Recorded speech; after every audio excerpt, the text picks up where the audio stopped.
علی بھی سوال ہے، جوڑے آسمانوں پر بنتے ہیں، اس سے متعلق قرآن و حدیث کی کیا تعلیمات ہیں؟ دیکھیں جی، جوڑے آسمانوں پہ بننے کا صرف ایشو نہیں ہے، بلکہ سب کچھ ہی آسمانوں پہ ہی ہو رہا ہے۔ تقدیر کے اندر تو اللہ تعالیٰ نے اپنے ڈیوائن وزڈم سے چیزیں لکھ دی ہوئی ہیں، ٹھیک، البتہ ظاہر ہے کہ اس کی ایگزیکیوشن دنیا میں ہوتی ہے، لیکن اس کا یہ مطلب نہیں ہے کہ آپ نے جو ہے وہ دنیاوی طور پہ نہیں چیزوں کو دیکھنا۔ لوگ جو ہے وہ شادی کے اوپر استخارے بھی کرواتے پھر رہے ہوتے ہیں۔ استخارہ تو بالکل اینڈ والی چیز ہے۔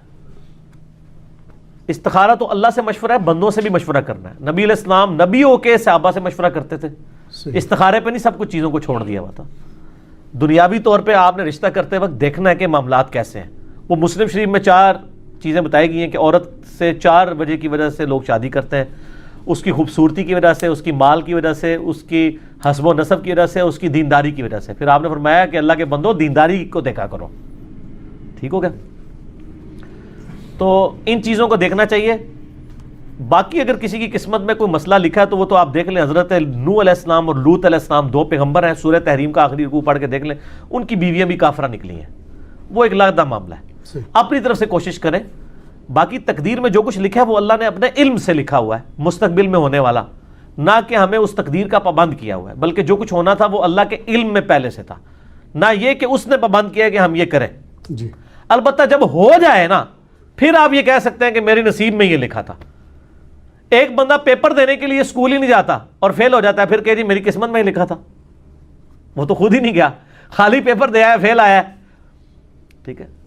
تو قسمت میں یہ لکھا تھا کہ اگر خالی پیپر دے گا تو فیل ہی ہوئے گا، اور اگر پڑھایا دے گا تو پاس ہو جائے گا۔ یہ بھی لکھا سی قسمت، تو اسی وہ اڈاپٹ کر لیا، ٹھیک ہو گیا؟ باقی دعا کی تو امپورٹنس ہے۔ صحیح مسلم میں حدیث ہے، جو شخص یہ چاہے کہ اس کی عمر دراز کر دی جائے اور اس کے رزق میں برکت ہو تو وہ اپنے رشتہ داروں سے صلہ رحمی کرے۔ رشتہ داروں کے ساتھ اس نے سلوک کرنے سے آپ کی دولت بھی بڑھتی ہے اور عمر بھی۔ اور رشتہ داروں میں پہلے نمبر پہ ماں باپ، بیوی، بچے اور بہن بھائی ہیں، باقی بعد میں۔ لوگ رشتہ داروں سے فوراً سمجھتے ہیں کزنز، اور بہن بھائیوں کو چھوڑ دیتے ہیں، ماں باپ کو چھوڑ دیتے ہیں، بیوی بچوں کو چھوڑ دیتے ہیں۔ تو بخاری اور مسلم دونوں میں یہ حدیث ہے کہ جس شخص کی یہ خواہش ہو کہ اس کے رزق میں برکت ہو اور عمر میں برکت ہو جائے، وہ اپنے رشتہ داروں کے ساتھ اس نے سلوک کرے۔ ظاہر ہے اس نے سلوک یہ ہے کہ آپ نے اخلاقی طور پہ بھی اور مالی مدد بھی ان کی کرنی ہے، ٹھیک۔ تو اس کا مطلب ہے دعا سے تقدیر بدلتی ہے۔ لیکن یہ بھی تقدیر میں لکھا ہوتا ہے کہ اس کی عمر تو تھی 60 سال، اس نے اپنے بہن بھائیوں کے ساتھ اس نے سلوک کیا، ہم نے اس کو 80 کر دینا ہے۔ صحیح۔ اب وہ کرے گا تو ہو جائے گا۔ اب دنیا میں اگر کوئی شخص بسم اللہ پڑھ کے ساکٹ میں 2 انگلیاں دے دے گا تو انشاءاللہ تعالیٰ وہ مر جائے گا۔ فزیکل فنامنا تو چلیں گے نا، گہانی آفتیں ٹلتی ہیں دعاؤں سے۔ جو آپ آفت اپنے اوپر خود لائیں گے وہ تو نہیں ٹلے گی۔ آپ بسم اللہ الذی لا یضر پڑھ کے تو کوبرا سام کے منہ میں ہاتھ دے دیں تو یہ تو نہیں ہے، ناگہانی آفتیں ٹلیں گی۔ تو تقدیر کا مسئلہ بھی ہے۔ یہاں پہ بھی جوڑوں پہ لوگ کہتے ہیں نہیں میری قسمت میں لکھا ہوا تھا۔ ہاں، جو ہو جائے اس کے بعد آپ کہہ سکتے ہیں، جس طرح بخاری مسلم میں آتے ہیں آدم علیہ السلام نے کہا کہ میری قسمت میں یہ لکھا تھا، تو ظاہر ہے پھر واقعی لکھا ہوا تھا۔ ایک بندے نے بھی غلط کام کیا ہی نہیں اور کہ جی میری قسمت میں لکھا ہے کہ میں کرنا ہے،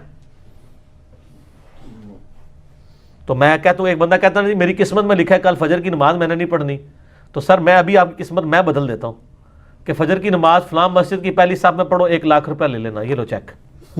دنیا کے سارے شیطان مل کے تجھ سے ایک فجر نہیں چھڑوا سکیں گے، تو تیری قسمت اینج بدلی نا، ٹھیک ہے نا؟ اور تقدیر کے اوپر مسئلہ نمبر 104 ABC 3 میرے لیکچر ہیں، میں نے ڈیٹیل کے ساتھ اس میں بتایا کہ بدقسمتی انسان خود کماتا ہے۔ اور سورہ طٰہٰ کے اندر بھی ایک آیت آتی ہے، اب یہ کریٹیکل ٹاپک ہے تو میں وہ آیت چاہ رہا ہوں یہاں پہ کوٹ کر دوں، بالکل اینڈ کے اوپر جاتی ہے۔ اللہ نے فرمایا بدبخت کون ہوتا ہے؟ وہ ہوتا ہے جو اپنی بدبختی خود کماتا ہے۔ سورہ طٰہٰ کی آیت نمبر ہے 123۔ یہ اب انگریزی عربی میں بعض کا تو میں 2 کو 3 پڑھ جاتا ہوں، وہ اس طرح جڑا ہوا لکھا ہوتا ہے چھوٹا سا۔ اس میں ہے کہ آدم علیہ السلام کو جب اللہ تعالیٰ نے زمین پہ اتارا تو کہا قال اهبطوا منها جميعا، ہم نے کہا کہ اب تم دونوں زمین پر اتر جاؤ، بعضکم عدو لبعض عدو، تم میں سے بعض کا دشمن ہوگا، فاما یاتینکم منی ہدی، اب جب کبھی کوئی ہدایت کی بات میری طرف سے تمہارے پاس آئے گی، یعنی نبیوں کے ذریعے کتابیں، فمن اتبع ہدایا، جو کوئی ہدایت کی پیروی کرے گا، فلا یضل ولا یشقی، جو کتابوں کی پیروی کرے گا نہ گمراہ ہوگا نہ بدبخت ہوگا۔ قرآن کی پیروی کرنے والا بدبخت نہیں ہوتا. سبحان اللہ. قرآن کہہ رہا ہے سورہ طٰہٰ آیت نمبر 123, جو نبیوں پر اتری ہوئی کتابوں کی پیروی کرے گا لا یضل ولا یشقا. ٹھیک ہے جی, نہ وہ گمراہ ہوگا اور نہ شکی ہوگا. کیوں؟ بدبختی انسان خود کماتا ہے. وہ چیز شیطان نے مسجد میں نہیں جانے دیا. میں کہتا ہوں آج اناؤنسمنٹ ہو کے مسجد میں نماز فی نماز کے اوپر 10,000 روپے گورنمنٹ دے گی, شیطان کا پیو بھی نہیں کچھ کر سکتا.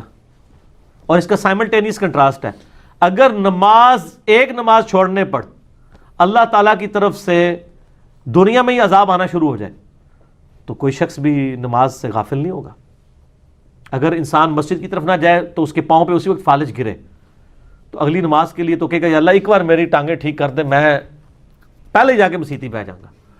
تو دنیا کو اللہ نے فزیکل چیزوں کے ساتھ جوڑا ہوا ہے, آخرت چونکہ ادھار ہے, چھپی ہوئی ہے, اس لیے انسان جو ہے اس